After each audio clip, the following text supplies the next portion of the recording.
ఏంటిది మరి 2019లో కూడా మరి ఈవీఎంలు ట్యాంపరింగ్ అని చెప్పి మేము అనుకోవాలి. అప్పుడు ఏంటంటే నువ్వు ఓడిపోయావు, ఏం చేయాలంటే ప్రజల తీర్పుని స్వాగతించాలి.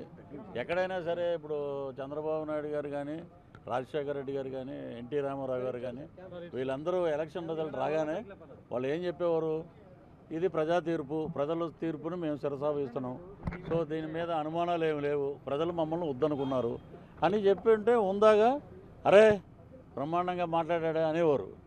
ఈవీఎంల ట్యాంపరింగ్ బీహార్ అయిపోయిందంటాడు ఒకడేమో శ్రీలంక అంటాడు, ఒకడేమో మేము మరి మీరు 151 అన్నప్పుడు ప్రజలు ఏం చేశారంటే 151లో 5 క్రెయిన్ పెట్టి లేపేశారు, మధ్యలో 5ని 11 ఉంచారు. సో ఇకనైనా వాళ్ళు నిర్మాణాత్మక ప్రతిపక్ష పాత్ర పోషించడానికి 18 కూడా లేవు. సో అటు పాలకపక్షమైనా ప్రతిపక్షమైనా మా పవన్ కళ్యాణ్ గారే ఒక అద్భుతమైన పరిపాలనకి నాంది పలికింది. అటు కూటమిలో రాష్ట్ర చరిత్రలో కాదు దేశ చరిత్రలో కూడా ఒక ముఖ్యమంత్రి ఫోటో ఉంటుంది పంచాయతీరాజ్ శాఖల్లో కానీ ప్రభుత్వ ఆఫీసుల్లో కానీ. ఈ రోజున ఒక పక్కన చంద్రబాబు నాయుడు గారు సీఎం, ఓ పక్కన పవన్ కళ్యాణ్ గారు డిప్యూటీ సీఎం, 2 ఫోటోలు ప్రతి ఆఫీసుల్లో ఉంటున్నాయి. ఇది ఒక శుభ పరిణామం.